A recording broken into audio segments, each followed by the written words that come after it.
আসসালামু আলাইকুম। বাংলাদেশ প্রেসিডেন্ট মোহাম্মদ আলিউল্লাহ এখন সব জায়গাতে আমরা সারাদিন ধরে দোয়া নিয়ে বেড়ালাম। এখন আইছি আমাদের এখানে, দেখেন এখানে সব সাজানোর কাজ চলতেছে নতুন করে বাংলাদেশ।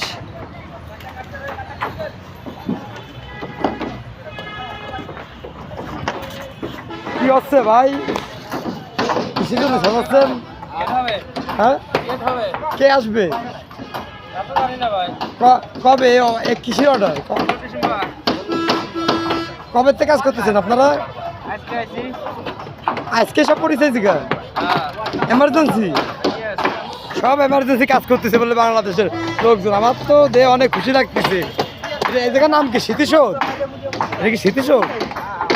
হ্যাঁ, এটা স্মৃতিসৌধের ভিতরে। ঠিক আছে, স্মৃতিসৌধের ভিতরে ব্রেকিং নিউজ, স্মৃতিসৌধ ভিতরে কাজ চলতেছে। এই কাজ মনে হয় আমার জন্যই করতেছি। আর আমার যত ভালোবাসার লোক আছেন, আমি দেশে ভালোবাসি, আর দেশের লোক যদি আমার ভালোবেসে থাকেন তাহলে পরে চলে আসেন।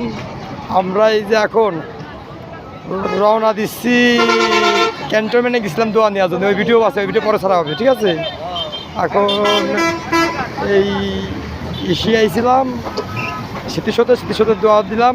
আল্লাহ আমাদেরকে মাফ করুক, আল্লাহ যেন আমাদের সবাইকে সঠিকভাবে আমাদের যে দায়িত্ব, যে দায়িত্ব নিছি ওই দায়িত্ব সঠিকভাবে পালন করতে পারি। আর দেশ ও জাতির কাছে আমার একটাই চাওয়া, আপনারা সবাই আমার জন্য দোয়া করবেন। আমাকে আল্লাহ সুবহানাহু তাআলা যে দায়িত্ব দিয়েছে আমি সঠিকভাবে আমার দায়িত্ব পালন করতে পারি। ঠিক আছে, এছাড়া আর কিছুই বলার নাই। হ্যাঁ, আমি এখন গণভবনের দিকে রওনা দিছি। গণভবন, সব নিউজ রিপোর্টার গণভবন থাকা চাই, সব নিউজ রিপোর্টার। আপনারা এতদিন চলে যেতেছেন দেশ চালাতে, এখন দেখেন আল্লাহ দেশ আল্লাহ চালাচ্ছে। এখন আমি আসছিলাম।